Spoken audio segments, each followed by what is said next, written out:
Selamat sore Bapak Ibu sekalian, senang bertemu kembali. Suara saya sudah terdengar? Sudah ya? Oh baik, terima kasih. Jadi saya akan berbicara hari ini tentang vitamin D dengan, kaitannya dengan anti-aging ya. Kita, mau bicara bahwa vitamin D itu bukan hanya untuk kesehatan tulang.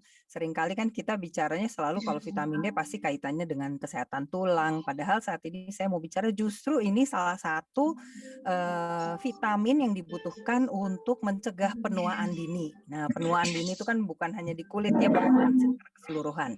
Jadi nanti saya akan bahas juga mengenai berbagai organ tubuh. Nah, kalau kita lihat di seluruh dunia, orang yang memiliki, rentang usia paling panjang ya, life expectancy, jadi waktu lahir kita sudah bisa menduga kira-kira umur manusia di daerah itu bisa sampai berapa.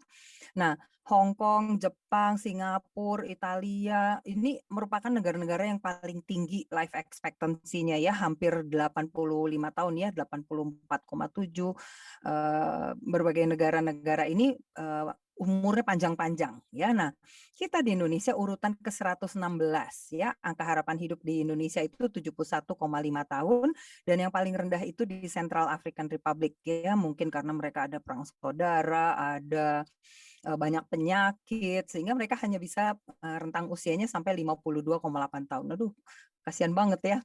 Nah, usia, yang tertua di dunia saat ini, adalah Kane Tanaka yang usianya 117 tahun, 304 hari dan saat ini masih hidup. Mungkin sekarang sudah lebih nih, bukan 304 hari ya. Ini beberapa bulan lalu waktu saya ambil datanya. Dan ada beberapa yang lain yang usianya panjang-panjang 122 tahun, Jiroemon Kimura, ya kita lihat nih ya banyak yang dari Jepang nih ya. Nah, yang menarik adalah semua super centenarian ya, jadi centenarian itu istilah untuk orang yang usianya di atas 100 tahun. Nah, semua centenarian atau super centenarian ini mengatakan mereka nggak pernah sakit sampai mereka sudah di usia 90 tahun tuh baru sakit. Kalau ditanya dulu suka flu nggak, suka batuk nggak pernah sakit kayaknya, nggak inget tuh, nggak pernah merasakan bahwa mereka pernah sakit yang, sampai mereka ingat sakit yang berat, ya. Nah, di seluruh dunia itu centenarian itu jumlahnya kira-kira 10-20% per 100.000 penduduk. Tapi khusus untuk Okinawa, Okinawa di Jepang itu sebuah pulau kecil di Okinawa, sebenarnya ini adalah pulau yang miskin ya. Mereka 40-50% penduduk per 100.000 penduduk itu umurnya, 80, 90 bahkan seratusan tahun, ya. Jadi kalau lihat ini grafiknya, Okinawa paling tinggi dibandingkan negara atau daerah-daerah lain di seluruh dunia, ya. Jadi yang kedua Sardinia di Italia dan secara keseluruhan Italia, juga ada di Ikaria, di, Yunani ya, ada beberapa lokasi yang lain. Nah, kenapa orang kalau sudah tua selalu ada penyakit? Semua orang yang udah tambah tua mesti ada diabetes, ada darah tinggi, ada macam-macam penyakit yang mulai pada timbul ya, gangguan pencernaan, gangguan jantung, pikiran mulai pikun-pikun, itu kan semua disease ya, penyakit. Nah, ini seorang profesor Early Statman dia katakan, hidup manusia itu sebenarnya hanyalah menggambarkan adanya kerusakan akibat radikal bebas yang terakumulasi di dalam sel. Jadi selnya itu rusak karena ada radikal bebas. Nah, kalau sudah banyak kerusakan ini terjadi, selnya tidak mampu lagi bertahan dan memperbaiki diri. Jadi harusnya sel kita, Tuhan ciptakan sel tubuh kita itu mampu untuk memperbaiki diri. Jadi repair ya, kemampuan repair system. Nah, kalau repair sistemnya rusak, maka dia tidak bisa lagi memperbaiki sel itu, akhirnya selnya mati dan rusak. Jadi tidak dapat bertahan dan menyerah. Jadi selnya mati. Jadi kalau satu sel mati, lama-lama ada sel yang kedua, ketiga, dan keempat. Jadi kalau beberapa sel dalam satu jaringan rusak, mengalami kematian, maka organ tubuh tersebut ya yang memiliki jaringan itu akan tidak bisa berfungsi dengan baik. Jadi kalau satu sel lever misalnya rusak, mungkin nggak apa-apa, masih bisa bekerja dengan baik.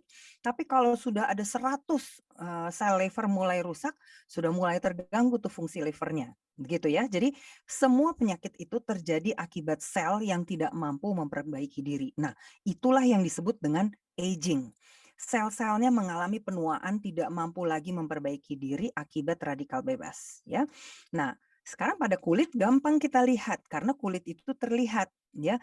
Kulit yang kasar, kering, ya, udah mulai lempeng kukunya menipis, kukunya mulai peot-peot, garis-garis, rambut mulai jadi menipis dan warnanya putih, ya. Nah, itu tanda bahwa sel-sel di kulit kita, termasuk di rambut dan kuku, tidak bisa lagi mengganti sel yang sudah tua dan mati. Sel yang udah rusak harus digantikan. Nah, kemampuan itunya sudah berkurang. Kemudian karena dia sudah mulai kurang jumlah sel-sel kulitnya, kulit menjadi lebih tipis ya, sehingga fungsi sawar kulitnya berkurang ya. Sawar kulit itu artinya skin barrier function ya. Sehingga rentan terhadap macam-macam iritasi. Menggunakan sabun kalau dulu nggak apa-apa, biasa aja tuh cuci piring, deterjen atau kita sabun mandinya dari dulu merek ini kok sekarang kulitnya kering. Karena apa? Karena kulitnya sudah mulai menurun fungsi skin barrier-nya. Ya, jadi tidak sama seperti waktu muda dulu. Kemudian warna kulit mulai kelihatan lebih pucat, pipinya kelihatan cekung. Nah, itu karena apa? Karena ada perubahan dari pembuluh darah dan lemak di bawah kulit, ya. Kemudian kulitnya menjadi kering. Kenapa? Karena memang sekresi dari kelenjar minyak, kelenjar sebum, dan kelenjar keringat semuanya berkurang. Nah, ini juga yang menyebabkan orang yang sudah berumur akan berisiko untuk terjadi heat shock. Artinya dia kalau berada di dalam ruangan dengan suhu yang panas ya, dia tidak bisa mengeluarkan keringat dalam jumlah yang banyak karena si kelenjar keringat sudah berkurang jumlahnya. Jadi dia akan mengalami penumpukan energi panas di dalam tubuhnya dan dia bisa menjadi demam tinggi dan bahkan bisa menyebabkan shock ya, bisa menyebabkan pingsan ya. Nah, sekarang kita sedang mau berbicara tentang vitamin D ya pada proses aging ya. Nah, vitamin D itu sebetulnya bukan vitamin karena vitamin, definisi dari vitamin itu adalah essential item in the diet. Jadi makanan kita harus mengandung zat-zat yang sifatnya esensial, suatu nutrien yang sifatnya harus ada, wajib ada, dan itu tidak bisa didapatkan dengan cara yang lain, hanya melalui makanan. Nah, itu definisi dari vitamin.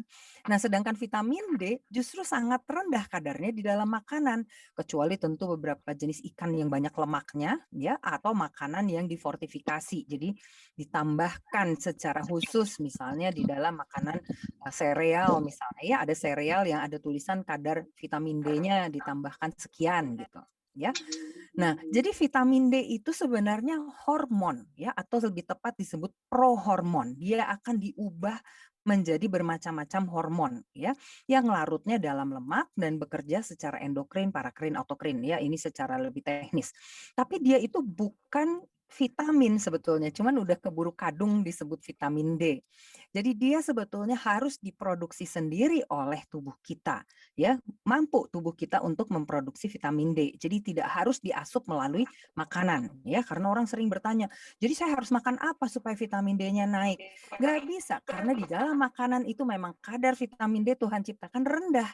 Bukan itu sumber utama kita. Itu hewan karena dia juga bisa bikin vitamin D kan.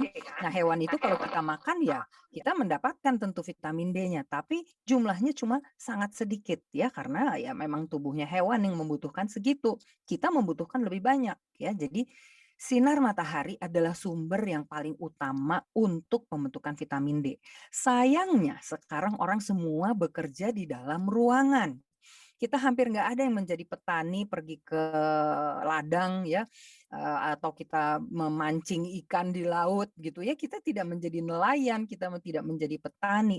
Sehingga akibat pekerjaan kita, keseharian kita yang berada di dalam ruangan, ini sebenarnya menyebabkan terjadi pandemi defisiensi vitamin D. Begitu banyak orang yang kekurangan vitamin D. Nah, kadar normalnya harus di atas 30 nanogram per mililiter. Kalau sudah di bawah 30 namanya insufisiensi dan bahkan kalau di bawah 20 namanya defisiensi. Jadi sudah sangat kekurangan vitamin D. Ya, nah ini ada berbagai berita mengenai vitamin D yang sebetulnya menyadarkan kita, oh kita tuh pandemi ya sebetulnya vitamin D. Jadi kita bukan hanya pandemi COVID-19, kita ini sebenarnya di masyarakat modern ini pandemi defisiensi vitamin D. ya. Nah, ini dari berita kesehatan dikatakan orang yang mengkonsumsi vitamin D hidupnya 7% lebih lama ya dari usianya. Dari yang teman misalnya saudaranya ya dibandingkan dengan teman-temannya. Dan rata rentang usia atau lifespan bisa bertambah 33% dan memperlambat penuaan pada cacing. Jadi ini penelitian oleh Gordon Lithgow dan kawan-kawan. Dia sebuah research institute untuk aging ya. Mereka menemukan our findings provide a real connection between aging and disease. Jadi kalau kita mengalami penuaan, maka akan ada banyak penyakit. Tadi yang saya sebutkan tadi ya, selalu kalau sudah ada kerusakan sel akan terjadi penyakit dan proses kerusakan sel itu namanya aging, ya. Dan ini menyebabkan para peneliti memiliki kesempatan untuk melihat apa peran dari vitamin D. Dan ternyata vitamin D ini dibutuhkan sangat penting sekali untuk semua sel karena semakin banyak kadar vitamin D di dalam sel, karena semua sel memiliki vitamin D reseptor, itu sel tersebut bisa hidup lebih lama dan rentang usia pada cacing bisa bertambah 33%. Nah, ini hasil dari berbagai dikumpulkan data dari berbagai daerah di berbagai negara di seluruh dunia. Ternyata yang memiliki kadar vitamin D yang sangat rendah di seluruh dunia itu ada di negara-negara yang beriklim, ada iklim winternya, iklim dinginnya, tetapi juga ada di Middle East ya, di Timur Tengah. Karena apa? Karena mereka menggunakan pakaian yang tertutup sehingga tidak terpapar sinar matahari. Padahal tadi kita sudah sepakat bahwa vitamin D adalah bukan vitamin, dia adalah hormon atau prohormon. Jadi harus diproduksi oleh kulit kita kalau kita terpapar oleh sinar matahari. Kita pun di Indonesia mengalami banyak sekali kekurangan defisiensi vitamin D. Ya, ini dari sebuah studi di Malaysia dan Indonesia didapatkan pada wanita usia produktif 63% mengalami defisiensi. Nah, ini adalah sumber-sumber makanan kita dan suplemen dan sinar matahari. 3 sumber utama dari vitamin D. Nah, bagaimana caranya membentuk vitamin D? Ya, jadi kita kembali lagi, barangkali Bapak Ibu sudah pernah ada yang mendapatkan pelajaran tentang ini, tidak apa-apa kita ulangi kembali ya. Jadi bahan dasar yang ada di kulit kita ini adalah penampang dari kulit kita ya, namanya sel keratinosit ya, sel yang berada di lapisan permukaan dari kulit kita ya. Nah, sel-sel tersebut memiliki suatu zat yang namanya 7-dehidrokolesterol. Jadi ini adalah salah satu bentuk dari kolesterol. Ya, kita selalu bilang kolesterol jahat, kolesterol itu nggak baik, kolesterol itu bikin penyakit jantung segala macam. Padahal kolesterol jenis ini adalah bahan dasar dari vitamin D. Ya, dengan terpaparnya kulit kita terhadap sinar ultraviolet B, maka akan dibentuk suatu zat previtamin D3 terus diisomerisasi menjadi vitamin D3 yang aktif. Nah, belum aktif ya vitamin D3. Nah, vitamin D3 ini yang namanya kolekalsiferol. Nah, kalau kita minum suplemen, suplemen itu namanya kolekalsiferol, sama dengan vitamin D3 yang dihasilkan oleh kulit kita. Setelah itu akan ada enzim dari liver ya melakukan proses hidroksilase, akan dibentuk yang namanya kalsidiol ya atau 25-OH vitamin D3. Kita akan sering ketemu yang 25-OH karena 25-OH itulah yang diperiksa di laboratorium. Jadi kalau Bapak Ibu mau cek saya kadar vitamin D-nya berapa ke laboratorium, nah yang diperiksa yang ini, yang 25-OH. Ya. Kemudian dibutuhkan lagi suatu enzim dari ginjal yang namanya 1-alfa hidroksilase. Dia akan ubah menjadi 1,25 dihidroksivitamin D3 atau nama lainnya adalah kalsitriol. Nah, kalsitriol inilah yang aktif di dalam sel tubuh kita. Inilah yang akan bekerja menghambat proses penuaan dan sebagainya. Ya, semua fungsi-fungsi dari sel-sel tubuh kita.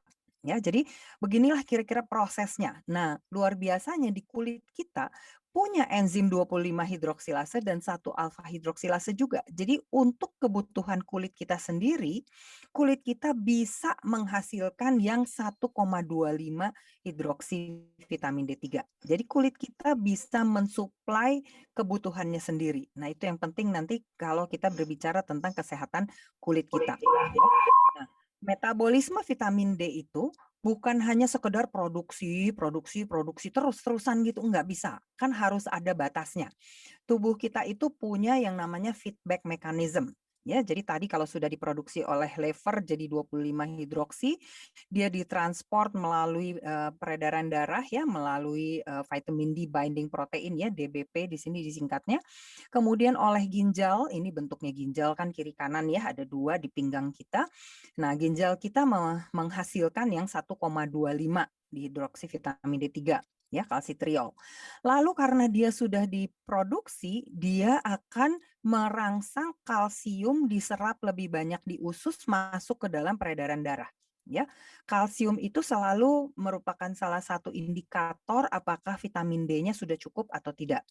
Nah, kalsium diserap lagi di usus, masuklah peredaran darah. Kalau sudah masuk ke dalam peredaran darah, kalsium ini kirim sinyal ke ke kelenjar kecil paratiroid ya, ada di samping leher kita, di samping dari kelenjar tiroid, makanya namanya paratiroid. Nah, kelenjar kecil ini menghasilkan hormon paratiroid ya. Nah, dia akan kirim sinyal, sudah cukup paratiroid, nggak usah produksi lagi banyak-banyak. Jadi dia akan menghambat. Si 1,25 juga akan kirim sinyal ke paratiroid untuk sudah nggak usah produksi banyak-banyak lagi hormon paratiroid, karena hormon paratiroid itu kayak sistem cadangan di tubuh kita untuk penyerapan kalsium dari usus ya. Nah, kalau kalsium nggak diserap di usus, makanya tulang kita akan keropos ya. Jadi lihat bagaimana ini merupakan satu kesatuan ya. Kalau sudah ada 1,25 hidroksivitamin D, dia akan masuk ke tulang dan dia akan membawa kalsium itu masuk ke dalam tulang ya. Jadi ini selalu akan mendapatkan suatu keseimbangan. Jadi jangan khawatir dengan kita misalnya terpapar matahari banyak, wah nanti kalsium kita jadi banyak meningkat, tidak. Itu selalu akan dalam sebuah keseimbangan ya. Nah, ada banyak keuntungan kalau kita terpapar sinar matahari. Bukan hanya sekedar produksi vitamin D. Ya, ketika kulit kita terpapar matahari, radiasi sinar matahari, ada juga ultraviolet yang lain, ultraviolet A yang akan kena di kulit kita. Ya, pada saat kita terpapar sinar ultraviolet A, ini dari dipublikasi oleh Carol Begerly dan kawan-kawan ya, sunlight and vitamin D yang sangat penting, necessary for public health ya, ini penting sekali untuk kesehatan masyarakat. Dia katakan akan ada suatu zat yang diproduksi di kulit kita yang namanya nitric oxide. Nitric oxide ini membuat pembuluh darah mengalami vasodilatasi, dan kalau pembuluh darahnya melebar, tentu tekanan darah akan turun. Nah, hasil penelitian menyatakan bahwa tekanan diastolik bisa turun 5 mm Hg ya. Jadi tekanan diastolik itu yang bawah ya, sistolik yang atas, diastolik yang bawah. Dan dia tetap rendah selama 30 menit setelah terpapar matahari ya. Jadi kalau tadi pagi atau siang tadi jam 9 misalnya saya terpapar matahari, sampai setengah jam kemudian itu tekanan darah saya masih bisa tetap rendah. Dan penurunan dari penelitian, kalau ada penurunan 5 mm Hg, ini risiko stroke akan menurun sebesar 34% dan penyakit jantung berkurang sebesar 21%. Jadi tetaplah terpapar matahari, dan ini adalah ultraviolet A. Jadi tidak harus pada siang hari, tidak harus antara jam 9 sampai jam 3, pagi-pagi pun ada. Sedangkan biasanya stroke dan penyakit jantung paling sering timbul pada saat pagi hari. Jadi pagi-pagi kita keluar terpapar sinar matahari pagi itu sangat baik untuk kesehatan kita ya. Lalu apalagi? Respon fisiologis terjadi yaitu penebalan stratum corneum. Ini adalah lapisan terluar dari kulit kita ya, atau yang namanya epidermis ya, dan akan meningkatkan pigmen di kulit melalui produksi melanin. Nah, kalau kita lihat ini yang warnanya coklat itu seperti cap, seperti topi di atas setiap inti sel. Dan inilah yang akan melindungi supaya selnya, inti selnya tidak akan dirusak ya. Jadi dia seperti topi. Kita perhatikan di setiap sel ada kayak penutupnya di atas. Itulah pigmen yang akan diproduksi pada saat kita terpapar sinar matahari. Kita seringkali bilang, "Saya nggak mau jadi hitam, ya nggak mau jadi gelap kulitnya."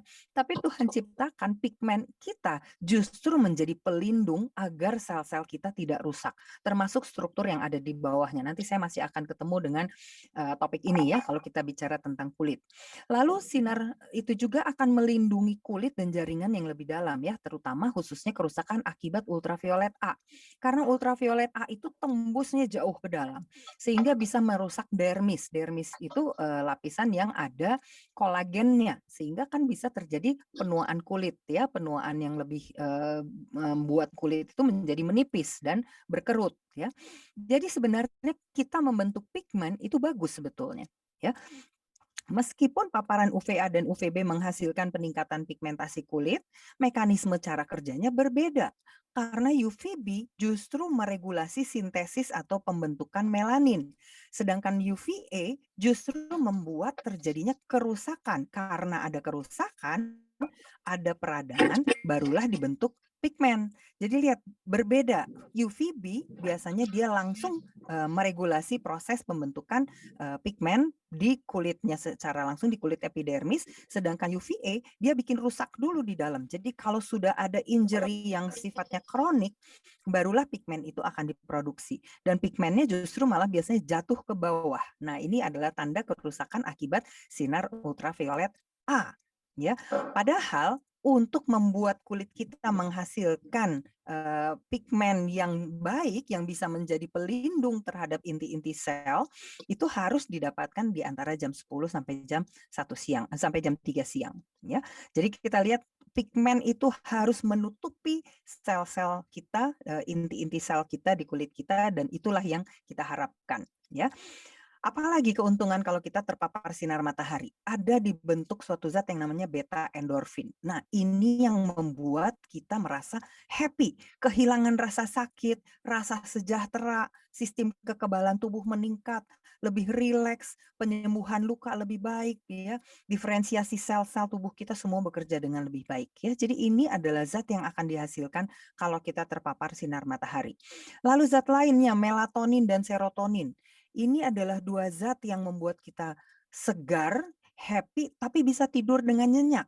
Ya, kalau tidak ada melatonin, kita tidak bisa tidur dengan nyenyak. Dan menghilangkan efek yang namanya SAD, ya, seasonal affective disorder. Orang-orang yang tinggal di negara musim dingin biasanya kalau lagi winter itu mereka merasa nggak ada semangat, nggak ada nggak suka cita gitu ya.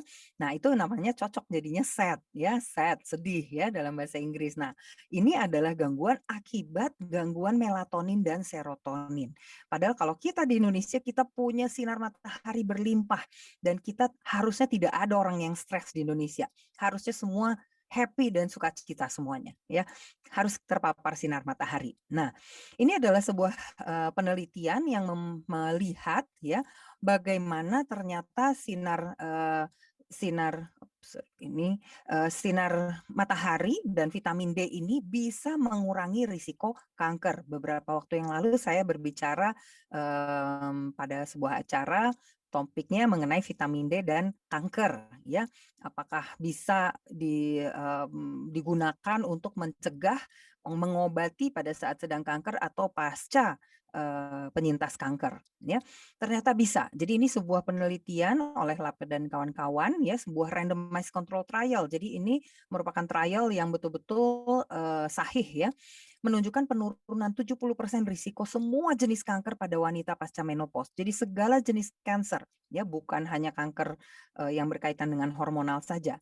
Tapi syaratnya kadar vitamin D-nya harus meningkat. Dan meningkatnya itu tidak bisa cuma pas-pasan, harus 38 nanogram per mililiter. Jadi rata yang terlindungi kalau kadarnya mendekati ke 40 nanogram per mililiter.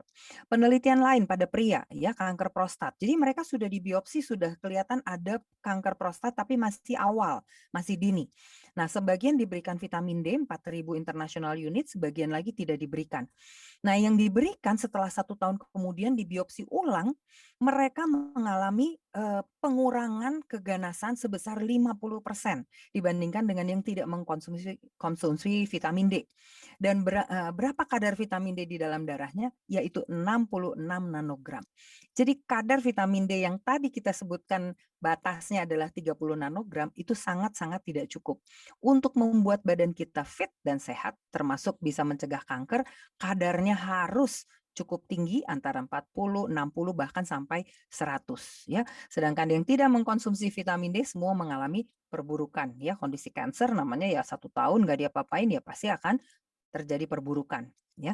Nah, pada kehamilan juga dibuktikan ya. Jadi pada wanita yang sedang hamil bila mereka mengkonsumsi vitamin D atau terpapar cukup sinar matahari, jadi sama ya sebetulnya yang penting kadar vitamin D-nya memadai di dalam darahnya, dia akan terhindar dari bermacam-macam penyakit atau gangguan pada kehamilan seperti preeklamsia.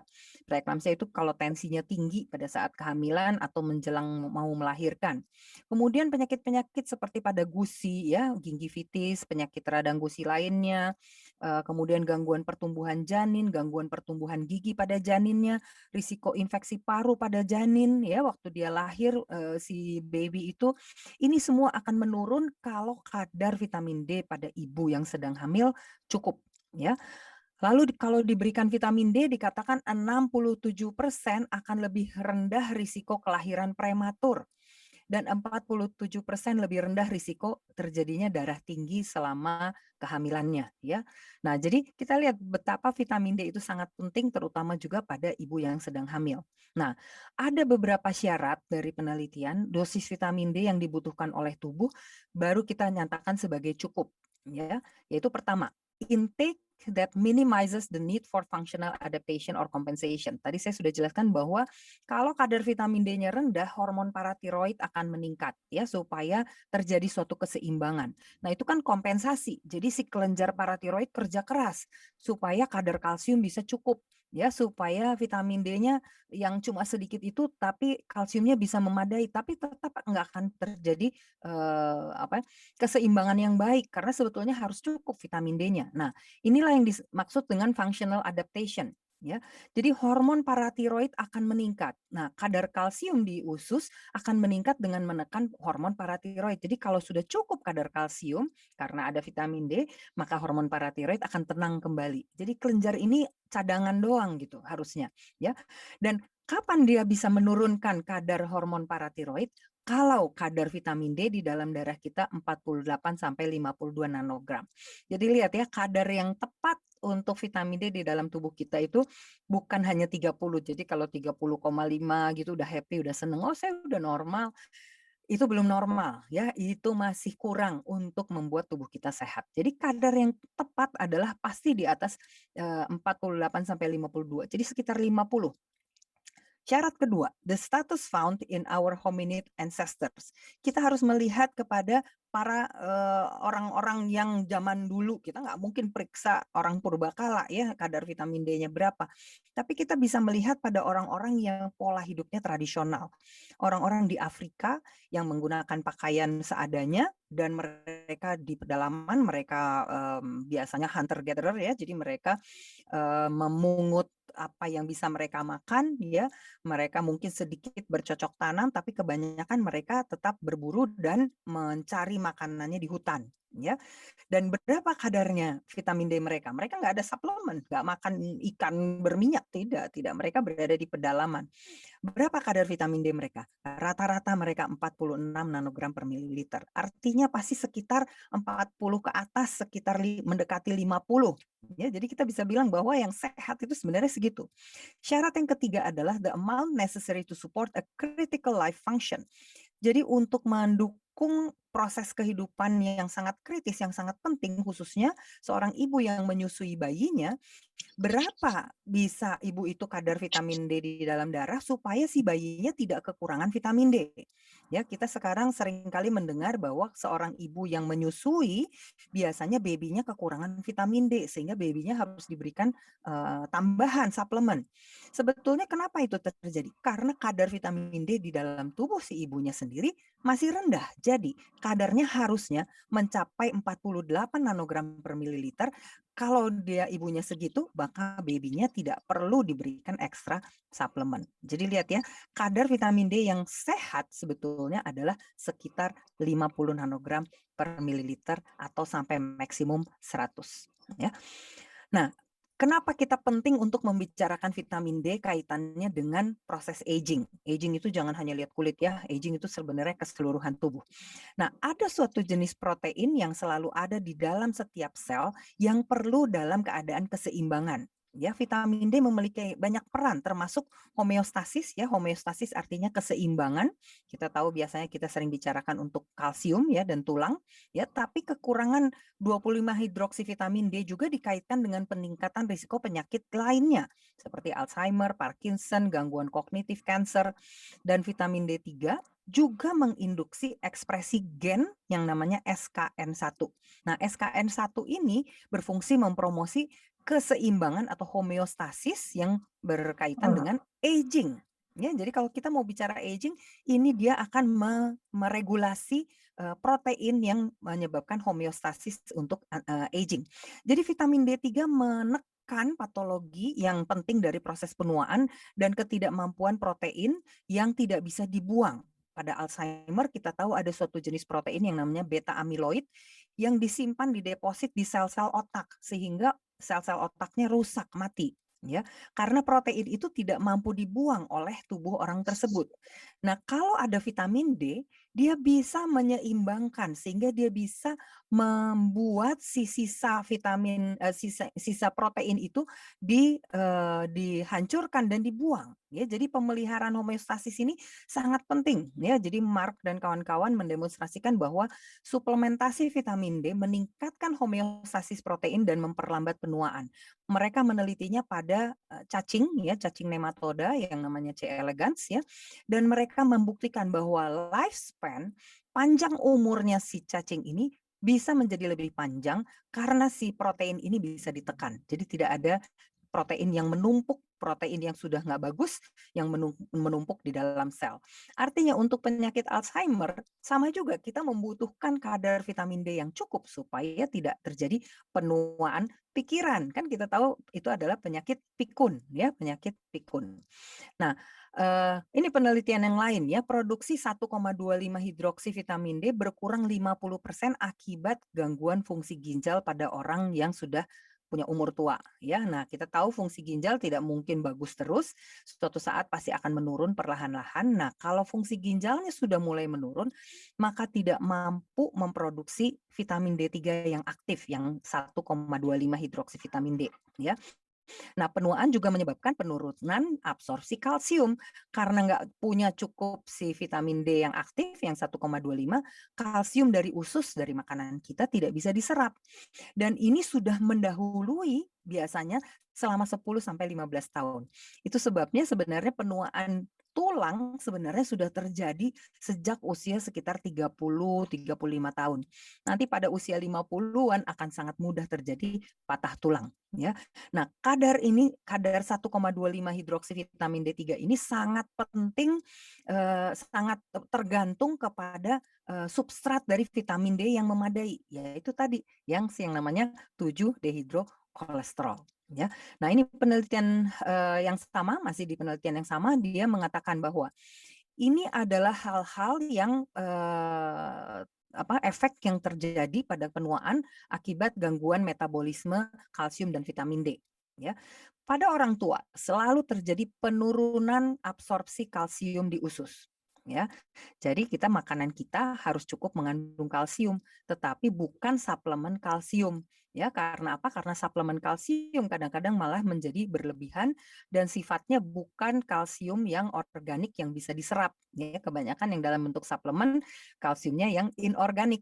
Ya, jadi makanan kita, biji-bijian, sayur-sayuran seperti brokoli itu kandungan kalsiumnya tinggi. Nah, itulah yang menjadi sumber kalsium kita. Kemudian intestinal resistance of calcium absorption. Jadi walaupun di dalam darah sudah banyak 1,25 dihidroksivitamin D, tapi usus kita tetap nggak mau menyerap si kalsium. Nah, itu seringkali terjadi pada orang tua. Jadi, nah untuk kondisi-kondisi tertentu makanya orang tua harus rajin diperiksa. Ya, lalu terjadi penurunan dari vitamin D reseptor. Reseptor-reseptor pada sel-sel kita juga sudah mulai berkurang jumlahnya. Itulah terjadinya gangguan metabolisme vitamin D dan kalsium. Ya, lalu fungsi ginjal juga sudah tidak bisa memproduksi karena kidney aging. Ya, kemudian decrease skin production of vitamin D. Jadi walaupun kita udah terpapar matahari, biar udah kita 15 menit, 30 menit, tetap kulit orang yang sudah mulai menua tidak mampu memproduksi vitamin D dalam jumlah yang cukup. Ya, apalagi kalau substrat vitamin D-nya kurang. Jadi kalau nggak ada substratnya apalagi. Ya, nah ini adalah penelitian yang mau melihat pada wanita usia lanjut kalau mereka tinggal di nursing homes ya, jadi di panti panti werda dibandingkan dengan yang usianya tua juga tetapi mereka tetap aktif ya tinggal di luar di rumah sendiri atau dengan keluarga ya mereka melihat ya ini kalau yang tabel yang sebelah kiri ini membuktikan bahwa dengan pertambahan usia kadar vitamin D 1,25 dihidroksi terus menurun secara perlahan ya. Nah, kalau kita perhatikan di sini yang warnanya ungu, ini adalah free living elderly woman yang tinggalnya bukan di nursing homes ya, bukan tinggal di sebuah panti werda. Mereka masih aktif keluar, mereka harus berbelanja sendiri, mereka masih harus pergi ngantar cucu gitu ya. Mereka semua yang aktif memiliki kadar relatif lebih tinggi vitamin D-nya dibandingkan dengan yang tinggal di nursing homes ya. Jadi aktivitas outdoor itu tetap perlu ya.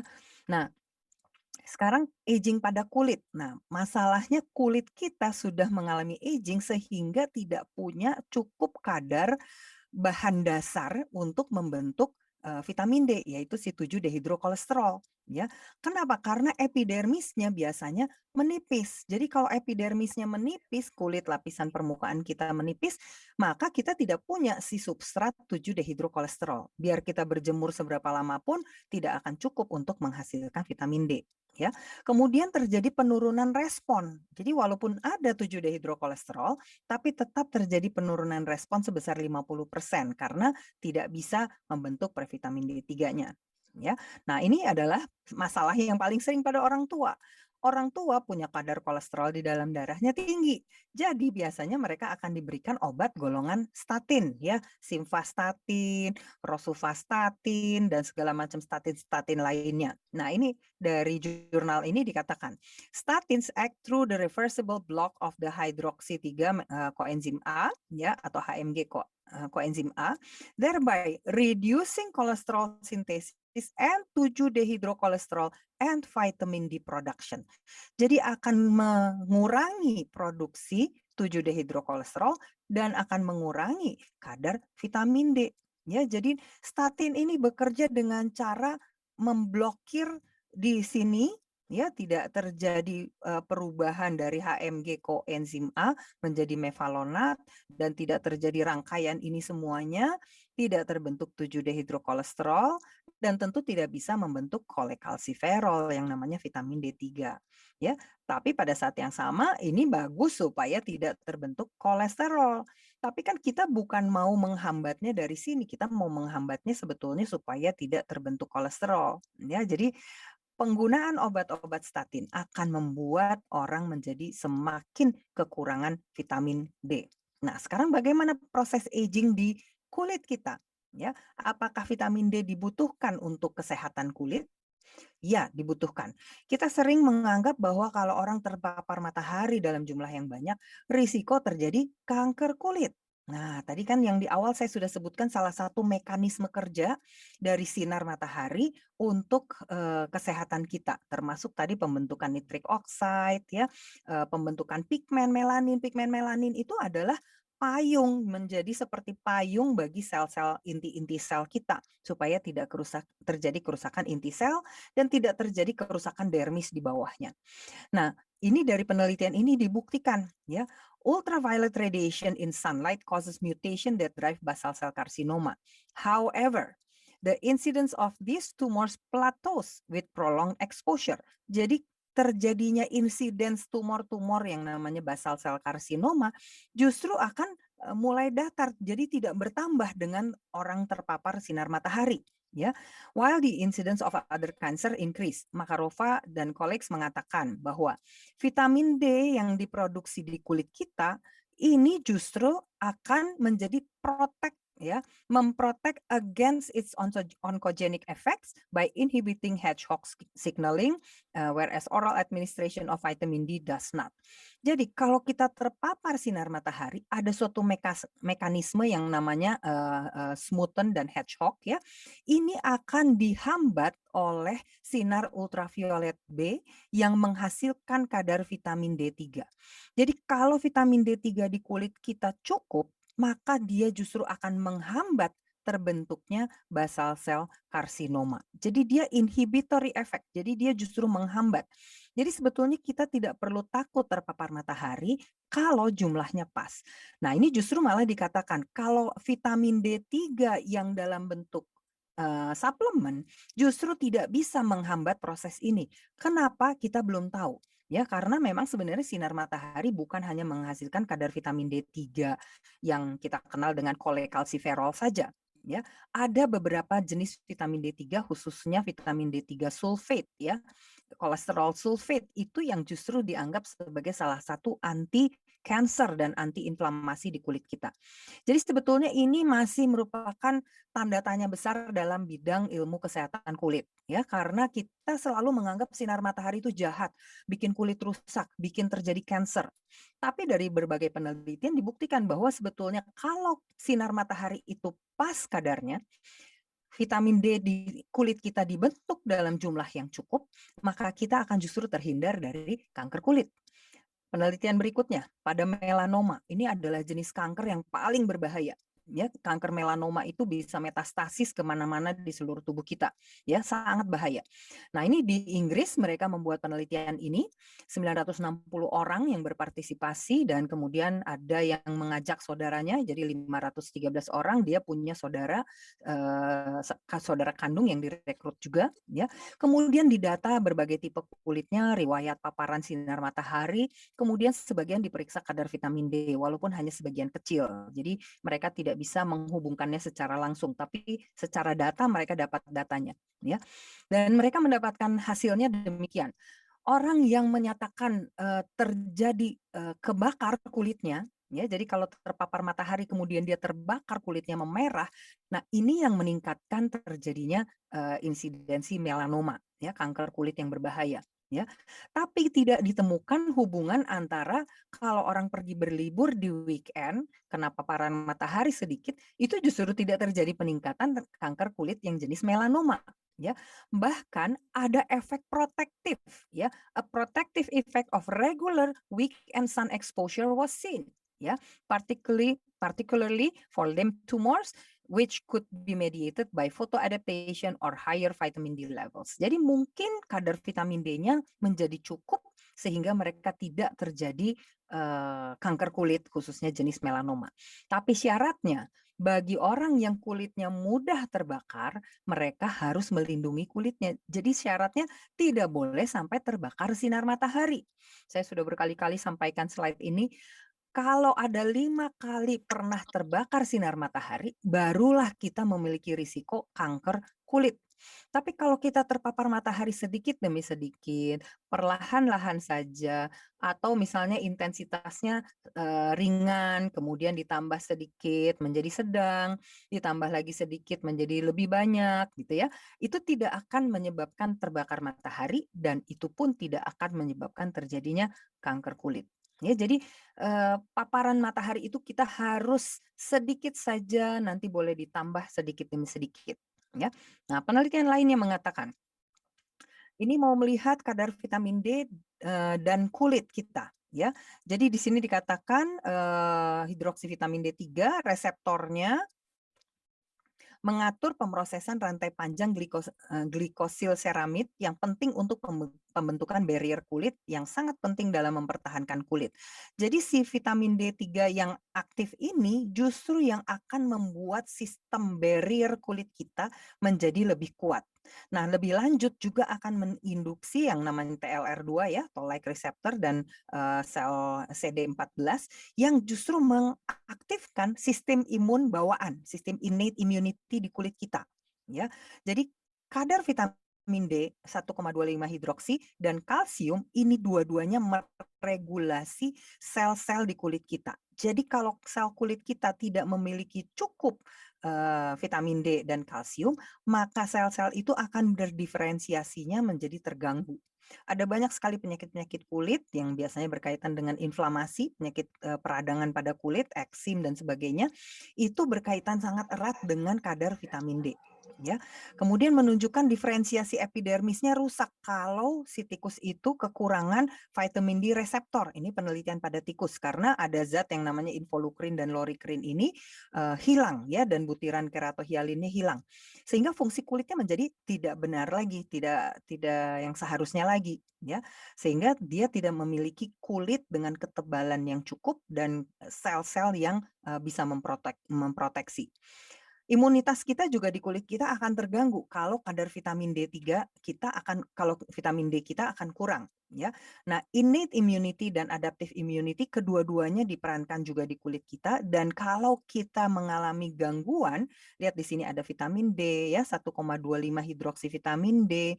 Ini yang akan meregulasi sel-sel T helper 1, T helper 2, kemudian B cells ya supaya membentuk antibody dan sebagainya ya. T helper 17 ini semua diatur oleh 1,25 hidroksivitamin D3 ya. Nah, T helper 17 ini akan menurun kadarnya kalau kadar vitamin D3 kita cukup. Sedangkan kalau kita tidak cukup vitamin D3, T helper 17 inilah yang sering menyebabkan penyakit-penyakit autoimun di kulit. Psoriasis ya, lupus pada kulit, eksim, bermacam-macam jenis eksim, dermatitis. Nah, ini semua akan terjadi kalau ada kekurangan vitamin D3. Bagaimana dengan kesehatan rambut? Ya, ternyata kesehatan rambut kita juga sangat diperankan oleh vitamin D, ya. Pada fase pertumbuhan rambut, khususnya pada bagian akhir dari fase pertumbuhan, jadi anagen phase itu, nah disitulah akan sangat berperan vitamin D, ya. Dia akan meningkat jumlah vitamin D reseptor. Dia butuh vitamin D. Karena apa? Karena begitu ada vitamin D, dia bisa kembali untuk bertumbuh. Nah, kalau itu terganggu, rambut yang sudah masuk usia tua yang akan dilepaskan itu tidak mampu untuk tumbuh kembali. Begitu juga dengan wound healing, ya penyembuhan luka, ya. Jadi sebuah studi menemukan bahwa kadar katelisidin, ini katelisidin adalah zat yang akan diproduksi kalau terpapar sinar matahari, inilah yang akan memodulasi proses penyembuhan luka. Jadi kalau orang luka nggak sembuh-sembuh, kita harus periksa tuh kadang jangan-jangan kadar vitamin D-nya rendah. Ya, jadi vitamin D itu berperan dari berbagai sel tubuh kita, termasuk kesehatan di kulit kita dan rambut kita. Ya, jadi dalam proses anti aging, vitamin D ini justru memproteksi kulit kita terhadap berbagai efek dari bahan-bahan yang ada di sekitar kita yang justru bisa merusak kulit kita, termasuk sinar matahari. Ya, dan keratinosit yang sel-sel di kulit kita ini akan memiliki enzim untuk membuat 1,25 hidroksi vitamin D3 dalam bentuk yang aktif yang langsung bekerja di kulit kita. Nah, ada penyakit di kulit kepala yang namanya alopecia areata. Kadang-kadang juga bisa ada pada jambang ya, pada jenggot pria ya, bisa terjadi pitak-pitak seperti ini. Nah, ini namanya alopecia areata.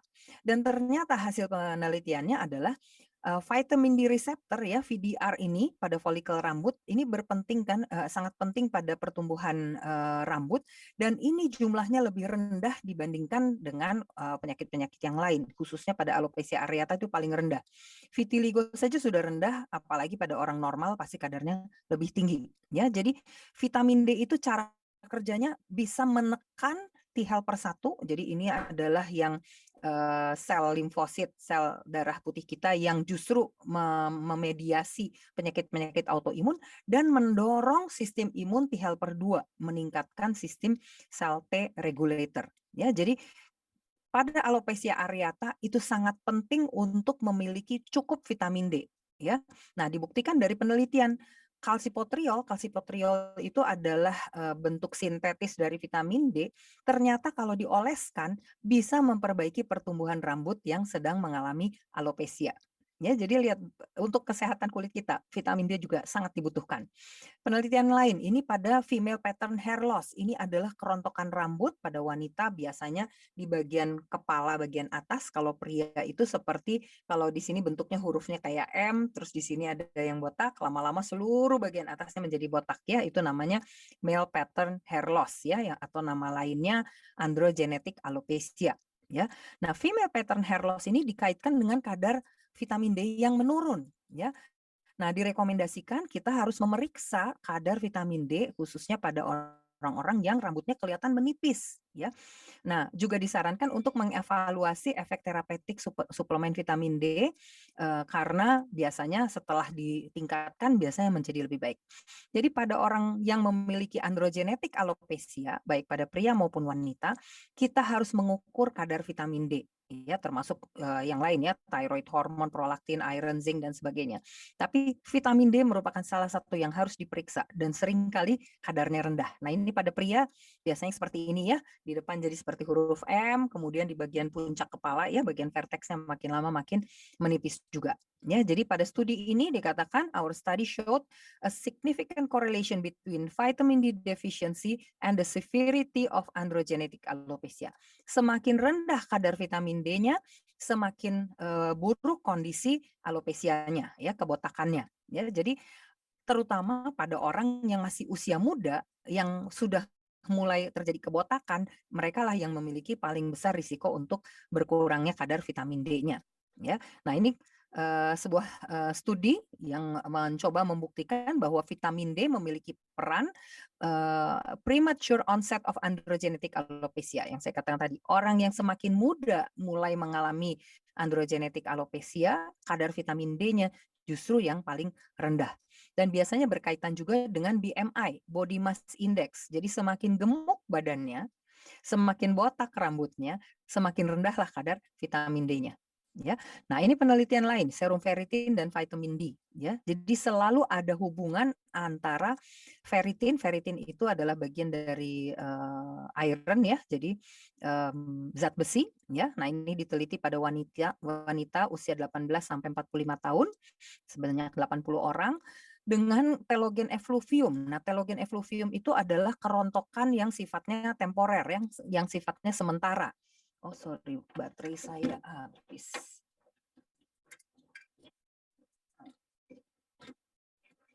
Bentar ya.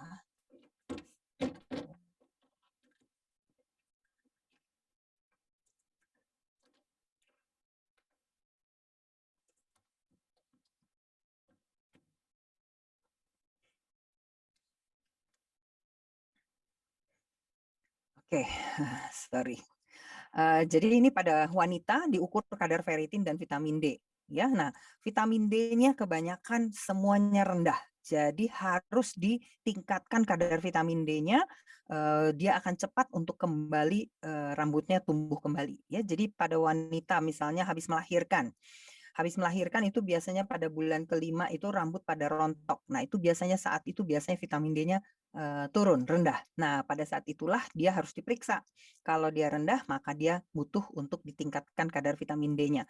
Semakin rendah kadar vitamin D, maka akan semakin berat klinisnya. Ada orang yang rontoknya hanya sedikit, tidak terlalu bermakna, mungkin karena kadar vitamin D-nya tidak terlalu rendah. Tapi pada orang tertentu, rontoknya sampai hebat sekali, sampai rambutnya kelihatan sangat menipis. Nah, inilah yang terjadi kemungkinan akibat vitamin D yang sangat rendah. Saya sudah sampai ke bagian penutup. Ini ada sebuah buku, Health Reformer, sudah lama sekali ditulis tahun 1871. Di sini dikatakan oleh penulisnya, hanya sedikit yang menyadari bahwa untuk menikmati kesehatan dan keceriaan mereka harus mendapatkan sinar matahari yang berlimpah, udara yang bersih dan latihan fisik. Kami kasihan kepada anak-anak kecil yang dikurung di dalam pintu saat matahari bersinar terang di luar. Bukankah kita sekarang pada masa pandemi seperti itu? Anak-anak belajarnya di rumah, di depan komputer, di dalam ruangan tertutup, padahal di luar dia bisa bermain terpapar sinar matahari. Membiarkan mereka keluar rumah di musim semi, musim panas, dan musim gugur untuk olahraga dan bermain sebebas anak domba. Seharusnya kita bebaskan anak-anak kita untuk bermain di luar. Carilah kesempatan untuk anak-anak kita terpapar sinar matahari. Masih di buku yang sama dikatakan. Tampaknya para wanita memiliki ketidaksukaan khusus terhadap sinar matahari. Bukankah biasanya begitu ya, kita takut hitam ya kulitnya. Karena mereka sebagian besar tetap menjauhkan diri dari pengaruhnya dan tirai tertutup agar karpet tidak memudar. Sementara untuk kebutuhan itu mereka sendiri memudar dan menjadi lemah dan sakit-sakitan. Bukankah itu yang sering kita lakukan ya? Kita takut mebel kita rusak ya, karpet kita jadi pudar warnanya, kita tutup hordennya. Padahal kita sebetulnya badan kita sudah semakin lemah dan sakit-sakitan. Seperti tanaman yang tumbuh di tempat teduh dan tidak pernah dicium, diwarnai, dan diperkuat oleh sinar matahari yang memberi kehidupan. Kita menjadi lemah dan sakit-sakitan. Jika mungkin mereka menjelajah ke udara terbuka dan sinar matahari, mereka tidak berani pergi tanpa membawa peneduh untuk mencegah matahari menghitamkan pipi yang katanya pipi lily white ya, pipi yang kelihatan putih. Seolah-olah wajah pucat dan sakit-sakitan lebih indah dan diinginkan daripada yang selalu mekar dan warna kesehatan yang segar, jernih, dan berkilau. Jadi konsep kita tentang cantik itu memang perlu kita ubah ya. Yang cantik itu adalah yang warnanya, kita orang Asia, warna kulit kita pasti akan kecoklatan ya. Yang warnanya kecoklatan dan pipinya kelihatan ranum, bersinar ya, itulah yang sehat sebenarnya, bukan yang putih dan pucat ya. Para wanita, jika Anda ingin menjadi kuat dan sehat dan ingin memiliki kecantikan sejati dan bukan bayangan semu darinya, carilah sinar matahari yang mulia yang diberikan Tuhan, alih-alih dengan pengecut bersembunyi di bawah payung, seolah-olah malu untuk bertemu dengan sinar matahari. Marilah kita tetap terpapar oleh sinar matahari, ya. Matahari adalah salah satu tonik dan kecantikan terbaik di dunia. Oleh karena itu, pria, wanita, dan anak-anak semuanya harus mencarinya sebagai salah satu agen alami yang hebat yang membantu membentuk ramuan kehidupan, atau dalam bahasa Inggris lebih enak, the elixir of life ya. Jadi yang membuat kita sehat, yang membuat kita kuat tubuh kita, bahkan kecantikan pun akan menjadi lebih baik, adalah sinar matahari yang Tuhan berikan. Semoga kita selalu dalam keadaan yang sehat. Tuhan berkati. Saya kembalikan kepada host. Oke, luar biasa pelajaran kita pada sore hari ini. Terima kasih untuk Dr. Sondang yang sudah membawakan pelajaran bagi kita yang terkadang ya khususnya bagi wanita ya. Wanita tuh sangat takut terkena sinar matahari. Keluar sedikit langsung cepet-cepet ditutup. Iya. Kemana langsung cepet-cepet pokoknya berusaha pakai baju tangan panjang, pakai topi, pakai sunblock yang tebel-tebel. Nah, tadi di ruang chat saya ada baca nih, ada yang pertanyaan juga tentang sunblock, sebentar kita akan bahas. Tapi luar biasa karena ternyata sinar matahari itu menjadi sesuatu yang seharusnya menjadi sahabat kita, karena tubuh kita sangat memerlukan hormon yang dihasilkan oleh sinar matahari, yaitu vitamin D sendiri. Baik, pada saat ini kita akan menjawab beberapa pertanyaan yang sudah masuk ya dok ya. Jadi bagi Bapak Ibu yang sudah mengirimkan pertanyaan, kita akan menjawab pertanyaannya, dan apabila ada pertanyaan yang double mungkin akan saya gabungkan supaya untuk menghemat waktu. Dan bagi Bapak Ibu yang ingin bertanya secara langsung boleh untuk raise hand dan nanti kami akan memberikan kesempatan untuk bertanya. Pertanyaan yang pertama dikatakan bahwa untuk usia 56 tahun sebaiknya memakai anti-aging yang seperti apa, mengingat saya bekerja lebih banyak outdoor. Oke, kemudian ada pertanyaan ini juga dok. Jadi tahapannya apakah kita harus makan makanan bergizi dulu baru berjemur, atau berjemur dulu baru makan makanan bergizi? Baik, jadi 2 pertanyaan dulu ya, saya Ya, jawab langsung ya. oke. Baik, terima kasih atas pertanyaannya. Jadi yang pertama tadi, produk perawatan apa ya yang sebaiknya dipakai. Nah, sebenarnya saya tidak mau dan saya juga tidak apapun di sini ya. Ya. Jadi gunakanlah apapun yang, bisa Anda beli gitu ya, jangan kalau harganya mahal terus artinya lebih bagus, tidak ya. Tapi apa yang kita butuhkan? Kalau kulit Anda kering, kita harus mengevaluasi dulu, apakah sabunnya yang membuat kering, ya, ataukah karena makanan kita yang kurang banyak sayur dan buah, ataukah kita kurang minum air putih. Jadi sebetulnya gangguan pada kulit itu kan menandakan ada sesuatu yang ada yang tidak seimbang di dalam tubuh kita. Apakah makanan kita atau kurang tidur dan sebagainya. Semua pasti ada reason-nya, ada sebabnya, ya. Produk perawatan itu hanya sebagai tambahan. Nomor satu adalah yang dari dalam dulu, baru habis itu kita bicara tentang produk perawatan dari luar, ya. Banyak sekali produk perawatan yang bagus, ya, apa ya, hanya yang mahal-mahal, ya. Yang murah juga banyak yang bagus, ya. Yang penting prinsipnya adalah kalau kulitnya sudah mulai menua dan kulitnya menjadi kering, itulah saatnya kita membutuhkan pelembab. Pemilihan pelembab jangan yang ada perfume, jangan ada pewanginya, ya. Ada macam-macam jenis pelembab, saya nggak mungkin, topik itu mungkin lain lain kesempatan ya, ada banyak jenis pelembab. Yang kedua yang perlu digunakan adalah tabir surya. Untuk wajah dan leher, karena bagian kepala dan leher ini adalah tempat yang paling sering terjadi kanker kulit, kita nggak menyadari mungkin kita sudah terpapar matahari berlebihan dari sejak usia Dia anak-anak soalnya sampai dokter kulit, dewasa. jadi udah ada pertanyaan. Jadi Bukan kita itu, ini kulit kering. Oke, jadi kita membutuhkan, tabir surya sebagai pelindung kulit kita, khusus pada wajah dan leher saja. Tidak perlu dioleskan pada bagian lengan, tungkai, dan sebagainya. Ya, jadi pilihlah tabir surya yang tidak wangi-wangi, kalau perlu cari tabir surya yang paling bagus sebenarnya yang physical, yang sunscreen-nya warnanya agak putih, kalau kita gunakan kelihatan kulitnya agak putih, itu justru yang paling bagus, ya. Tadi pertanyaan kedua mengenai, apa ya tadi ya? Sebentar. Makanan bergizi dulu baru berjemur atau berjemur dulu baru Oh makan iya, betul. bergizi?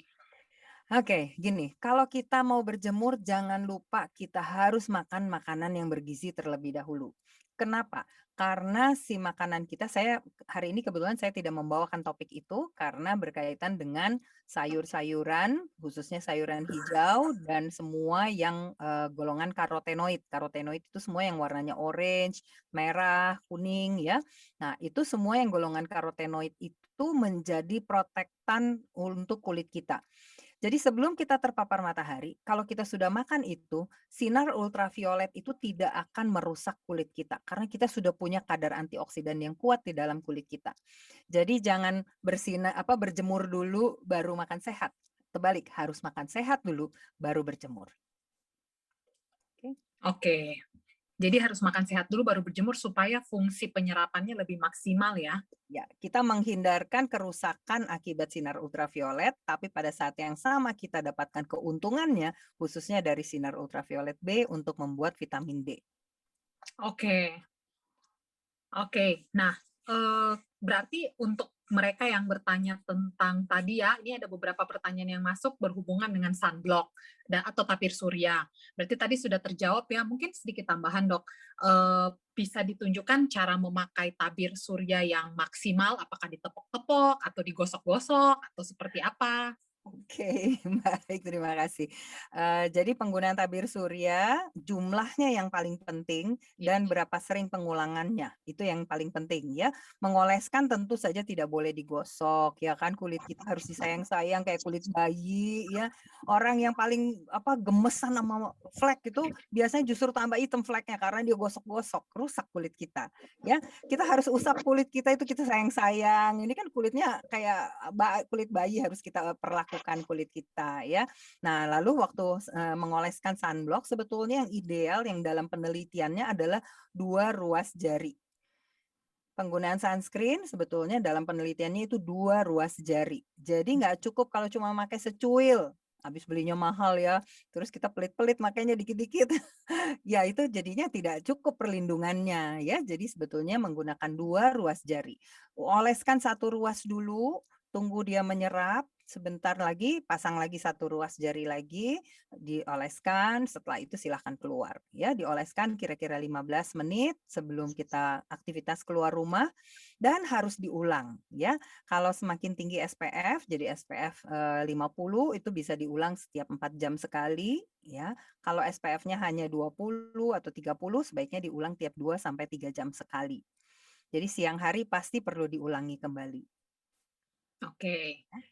Ya, dan kalau misalnya mau mengukur kadar vitamin D di dalam tubuh kita, Dok, apakah itu ada alat yang dijual atau harus ke lab untuk mengukur? Baik, terima kasih pertanyaannya. Jadi saat ini setahu saya di Indonesia kita masih harus ke laboratorium.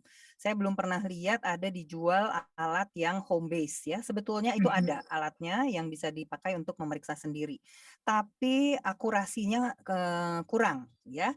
Jadi ada beberapa penelitian yang pernah menyatakan membandingkan ternyata ada juga yang merasa kayaknya bagus aja hasilnya ya dengan yang home base tes itu, ternyata begitu tes di laboratorium kadarnya jauh berbeda. Nah, jadi tidak selalu cukup akurat dengan yang itu. Tapi kita di Indonesia saat ini tetap harus pergi ke laboratorium untuk periksa. Dan jangan males periksa ya.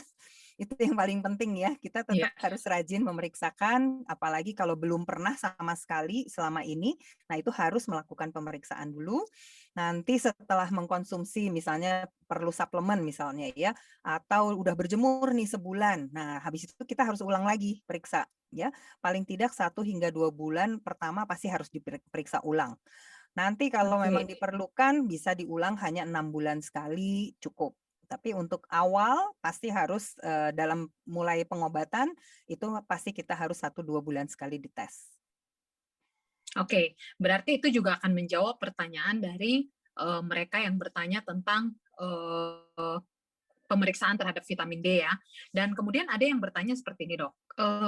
Vitamin D ini kan kalau kurang berarti apakah baik untuk dikonsumsi lewat suplemen? Dan apabila mereka apabila ada yang memiliki gangguan fungsi ginjal, apakah mereka aman? Atau selain gangguan fungsi ginjal mungkin ada penyakit-penyakit lain yang mengharuskan untuk minum obat, apakah itu aman untuk mengkonsumsi vitamin D secara suplemen? Oke, baik. Terima kasih pertanyaannya. Jadi sebetulnya vitamin D itu sumber utama adalah sinar matahari. Balik lagi, Iya. yang nomor 1 adalah sinar matahari. Namun, nah ini yang tadi saya jelaskan, orang yang sudah punya usia lanjut, kulitnya sudah lebih tipis, bahan dasarnya juga di kulit jumlahnya sudah sedikit, tentu tidak bisa mampu menghasilkan sejumlah vitamin D yang cukup. Begitu pula dengan orang yang sudah punya umur, gangguan fungsi lever, ada gangguan fungsi ginjal. Nah, itu biasanya pasti nggak mampu menghasilkan kadar vitamin D yang cukup. Belum lagi kalau ada gangguan genetik ya. Jadi sebenarnya itu ada lagi pemeriksaan labnya untuk melihat apakah ada gangguan pada gen yang akan bisa mampu mengubah kadar vitamin D menjadi vitamin D yang aktif ya. Jadi ada banyak sebetulnya yang bisa membuat seseorang tidak mampu menghasilkan vitamin D yang cukup. Tapi tidak pada semua orang seperti itu. Ya, hanya pada orang-orang tertentu. Nah, kalau kadar vitamin D di dalam darah sangat rendah, defisiensi, jadi sudah di bawah 20, kita mau berjemur sebanyak apa sampai dia bisa naik. Nah, ini tentu tidak ideal lagi untuk hanya dengan berjemur. Untuk kasus seperti itu dia tetap harus berjemur tapi plus vitamin D. Jadi plus suplemen. Jadi itulah yang kita butuhkan adanya suplemen untuk kasus-kasus tertentu saja. Tapi kalau orang yang badannya fit, masih usia muda, aktivitasnya juga tidak akan terganggu lah gitu, dia bisa keluar, bisa terpapar matahari setiap hari, ya itulah yang paling ideal.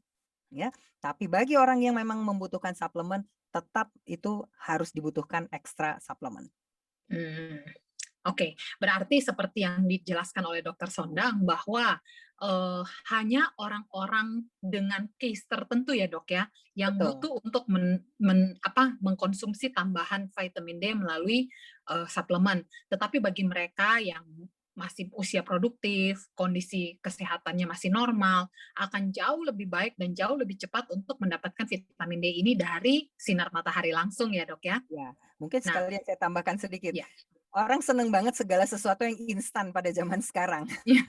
Ya kan segalanya pokoknya ada gangguan ini, ada pilnya, ada gangguan itu, ada pilnya. Semua Mhm. sepertinya bisa diselesaikan dengan sesuatu dengan, sesimpel itu. Sebenarnya tidak demikian ya, kita harus kembali kepada, hakikatnya sebenarnya manusia itu harusnya bekerja di luar ruangan. Kita harusnya memang terpapar matahari di dalam Mhm. pekerjaan kita sehari-hari. Seorang petani pasti akan terpapar matahari terus ya kan? Nah, tapi kita karena banyak kan bekerja di dalam ruangan, sediakanlah waktu sebentar untuk terpapar matahari. Karena sinar matahari it's not only about vitamin D. Tadi di awal sekali saya sudah Iya. sebutkan ya, bukan hanya masalah sinar matahari untuk kadar vitamin D. Simpel aja kita bisa minum aja suplemen vitamin D. Sinar matahari itu juga ada banyak keuntungan yang lain dan ada vitamin D sulfate yang tidak bisa didapat dari vitamin, hanya bisa Mhm. dari sinar matahari. Jadi ada banyak fraksi vitamin D yang tidak mungkin didapatkan dari suplemen. Jadi itu yang harus disadari. Makanya tetap yang terbaik adalah sinar matahari. Suplemen hanya sebagai tambahan untuk orang yang sangat kekurangan Iya. atau tubuhnya memang nggak mampu menghasilkan dalam jumlah yang cukup. Atau mungkin anak karena menderita penyakit-penyakit tertentu yang Ya, memang membutuhkan ekstra vitamin D ya, Dok ya. betul, betul.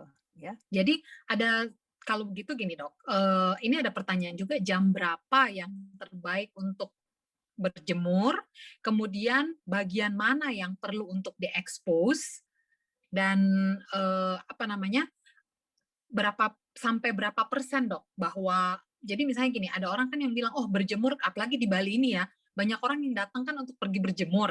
Nah, ya. kadang kan mereka tuh sampai katanya kebakar. Berapa persen sih baru baru dikatakan kebakar? Apakah sampai kulitnya mengelupas? Karena salah satu fungsi pakai sunblock kan katanya untuk supaya kulitnya nggak mengelupas. Jadi mungkin sampai berapa lama yang dinyatakan tidak berbahaya? Seperti itu, Dok.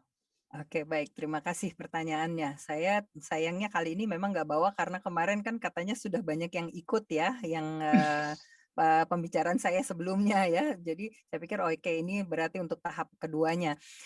Jadi sebetulnya sinar matahari itu selalu yang terbaik adalah kalau di Jakarta antara jam setengah 10 tuh sebetulnya sudah cukup tinggi indeksnya sampai sekitar jam 2 jam setengah 3 ya.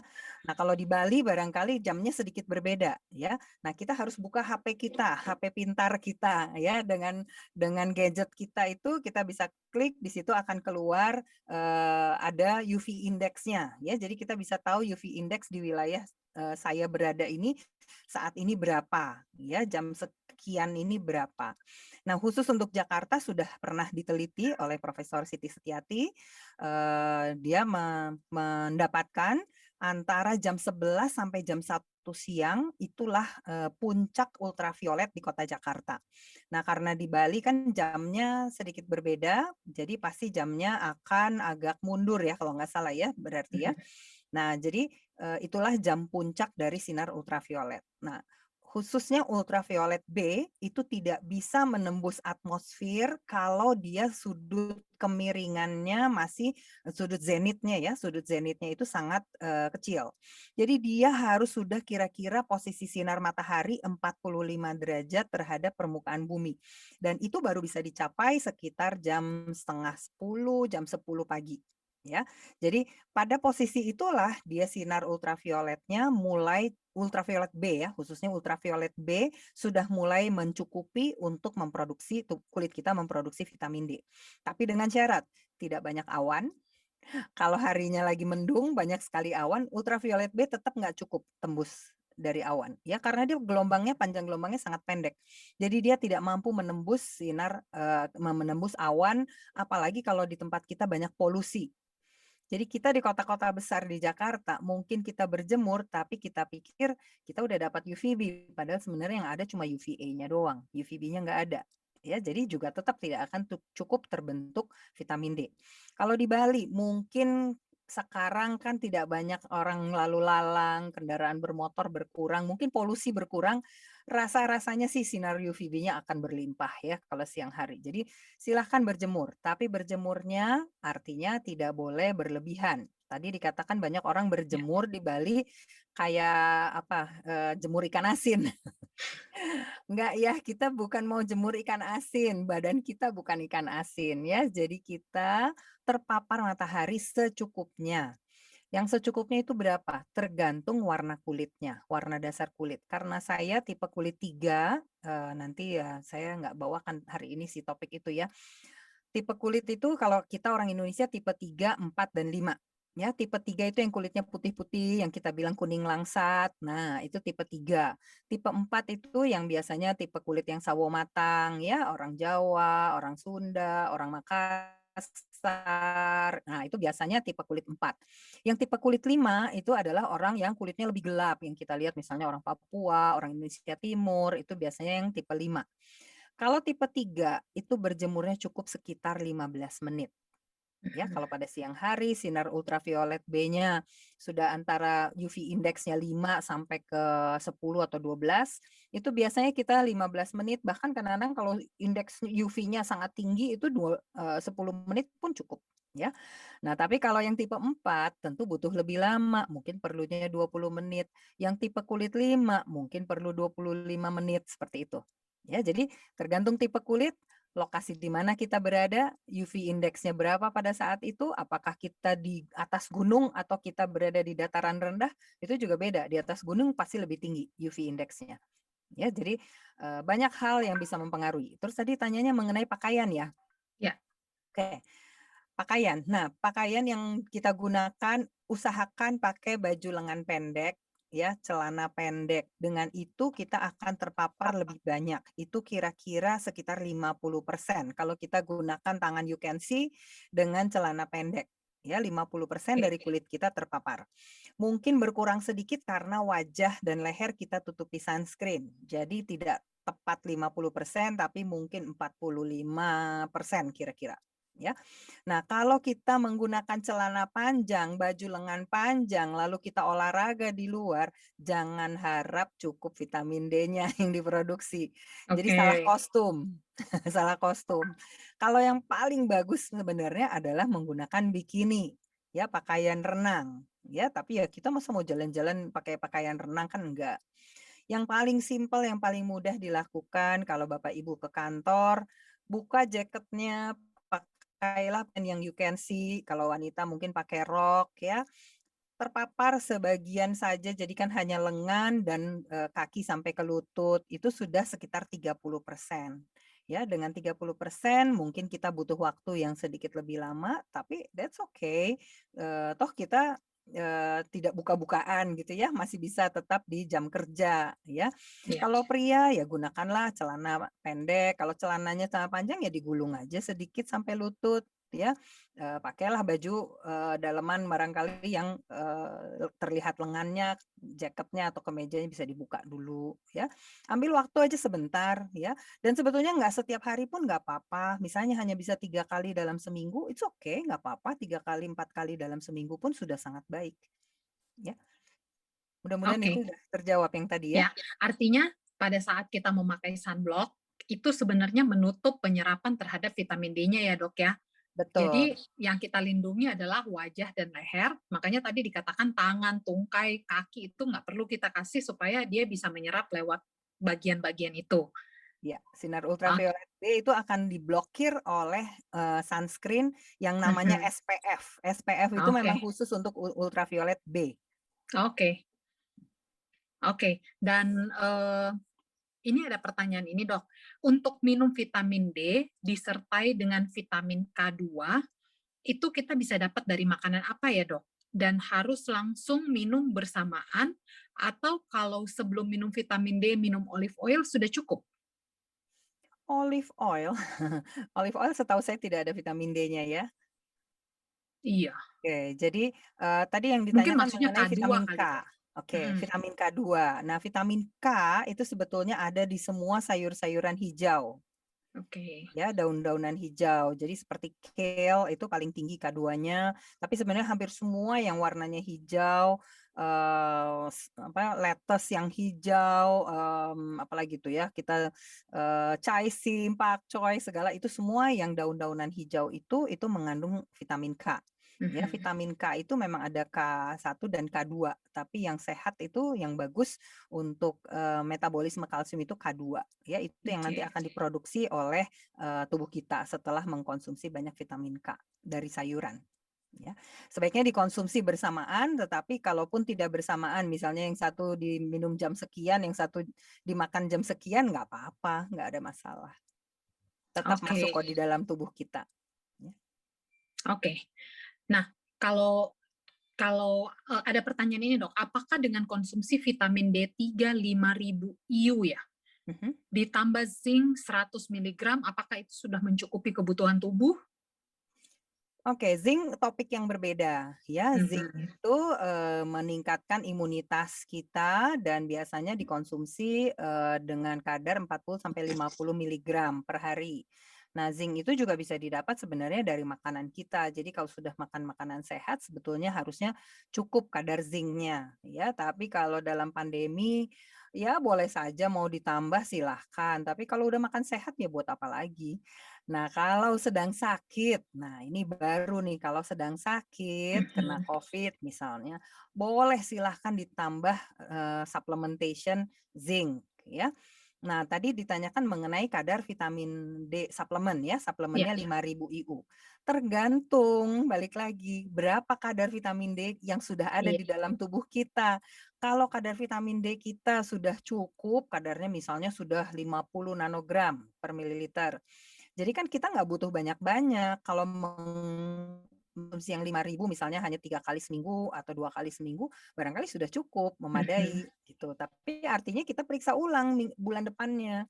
Apakah dengan cara konsumsi 3 kali seminggu kadarnya tetap di 50 gitu. Kalau kadarnya bagus tetap di 50, ya sudah lanjutkan dengan minum 3 kali seminggu saja yang 5.000.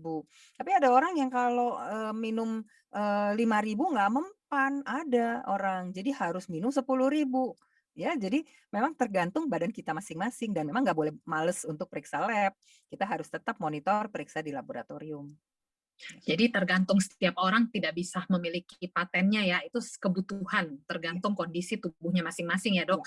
Ya, nah, pertanyaannya kalau misalnya mereka bekerja di ruangan yang kacanya udah tembus sinar matahari, apakah itu bisa dapat vitamin D atau tetap harus terkena langsung dok? Oke, baik. Sinar matahari khususnya ultraviolet B itu panjang gelombangnya pendek, sehingga dia tidak mampu menembus kaca. Kaca jendela apapun, kaca jendela kantor atau mobil, dia tidak tembus. Hanya sedikit sekali fraction yang bisa tembus, tapi itu tidak cukup untuk apapun itu, ya. Ultraviolet A sebaliknya. Ultraviolet A dia memiliki panjang gelombang yang lebih panjang. Dia justru akan selalu tembus dari kaca jendela. Jadi kalau Bapak Ibu punya kantor, ruangannya pakai kaca, bangga biasanya kan itu posisi bos ya, yang ada kaca biasanya. Tapi itu justru lebih berbahaya karena akan terpapar ultraviolet A sepanjang hari. Kerusakan kulit paling banyak disebabkan ultraviolet A. Karena ultraviolet A-nya tembus sampai lapisan dermis, ya, sampai lapisan dermis. Jadi dermisnya itu justru bisa terjadi kerusakan kalau kita seharian. Kan Pak Tani pun nggak seharian terpapar sinar matahari kan. Pasti dia ada waktu di mana dia beristirahat, bahkan dia gunakan topi caping kan, supaya wajah dan leher tidak terpapar berlebihan, ya.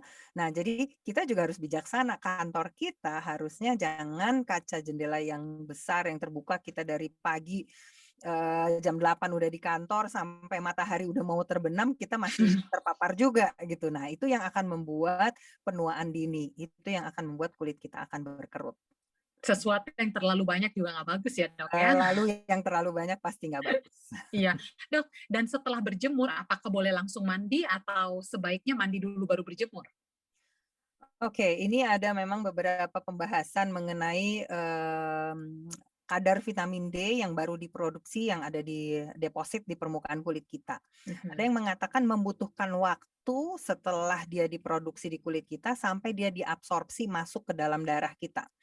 Nah, jadi pada saat dia baru diproduksi, jangan buru-buru mandi. Apalagi kadang-kadang habis berjemur, kadang-kadang mandinya langsung di-scrub, pakai scrub. Lepas semua itu kulit di permukaan kulit kita, ya. Jadi sel kulit mati yang kita pikir itu bagian yang bisa dibuang, sebenarnya sayang, jangan dibuang. Itu kan justru di situ yang di keratinosit dan stratum corneum itu terbentuknya si vitamin D. Nah, butuh waktu sampai dia masuk ke dalam tubuh kita. Nah, jadi ada yang menganjurkan jangan cepat-cepat mandi kalau habis berjemur. Berapa lama? Nggak ada yang tahu. Sampai sekarang belum ada saya temukan penelitian yang betul-betul bisa menjelaskan berapa lama sebetulnya waktu yang dibutuhkan. Ada yang mengatakan 2 jam, ada yang mengatakan kalau bisa seharian, ya nggak mungkin lah kita nggak mandi, ya kan? Jadi apa yang harus dilakukan? Ya secukupnya, senyamannya kita aja. Karena kalau habis berjemur, kita berkeringat, berolahraga misalnya, ya nggak mungkin juga kita nggak mandi kan. Begitu sudah cooling down, ya kita pasti akan mandi gitu. Ya. Oke, berarti mungkin dikasih jarak karena kan Kasih apalagi kalau jarak. habis berjemur mungkin kan masih keringetan kan nggak bagus juga untuk tubuh untuk langsung mandi ya. Jadi Iya. berikanlah jarak waktu, tetapi saya rasa juga untuk kalau kita lakukan dengan rutin itu bukan sesuatu yang akan hilang oleh air. Iya Seperti itu betul. mungkin ya. Jadi Dan kalau kita lihat pertanyaannya, orang zaman dulu aja deh, kita heeh, kan selalu berkacanya kan kepada orang yang gaya hidup pola hidup tradisional ya, yang ya. salah satu contohnya tadi yang di Afrika. Mereka kan tidak menggunakan pakaian yang banyak tertutup, kebanyakan pakaiannya terbuka-terbuka kan. Mereka terpapar matahari, apa mereka mandi terus rutin? Enggak, kan mereka Ya. mandinya ya sekali sehari. Ya kan, sekali sehari kalau itu pun udah bagus ya mandi sekali sehari. Jadi memang tidak cepat dihapus, tidak cepat dihilangkan dari Ya. permukaan kulitnya. Ya. Oke, ada pertanyaan terakhir dok, katanya gini, suami saya kadar vitamin D-nya 76 dan umurnya 68 tahun. Apakah untuk menjaga tetap bagus cukup dengan berjemur saja atau tetap perlu mengkonsumsi suplemen? Baik, saya sarankan kalau bisa diperiksa kadar vitamin D di dalam darah dulu, ya. Nah, karena udah usia 68 ya tadi ya? Ya, 68. 68 tahun. Nah, itu sebaiknya diperiksa dulu kadar vitamin D-nya. Umumnya kalau udah usia di atas 60 tahun itu biasanya harus umumnya perlu suplemen vitamin D.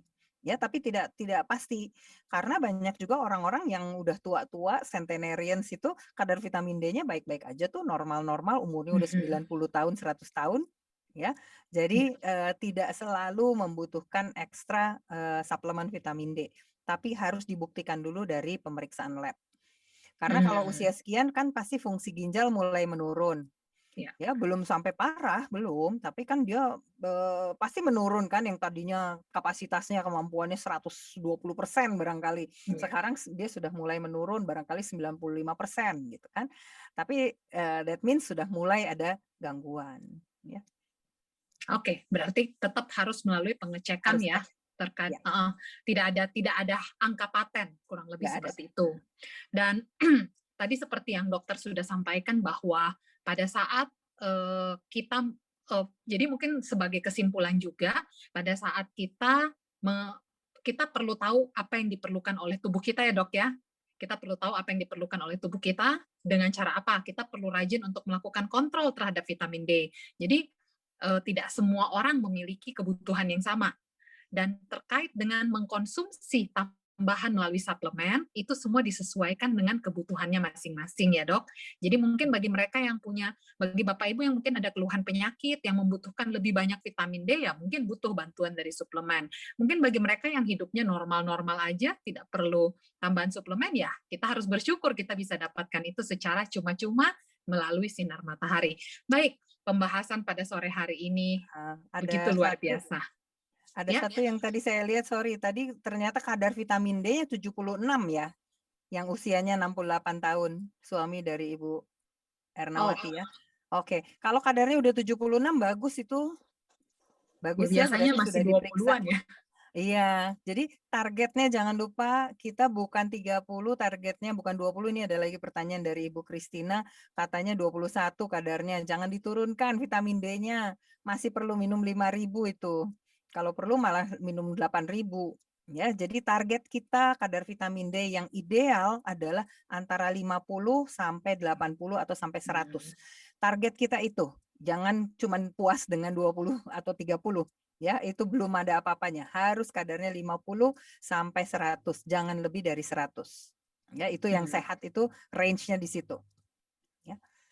Oke, baik. Terima kasih banyak kepada Dr. Sondang yang sudah membawakan materi pada sore hari ini, dan tentunya kita semua merasa diberkati dengan apa yang sudah kita dengarkan.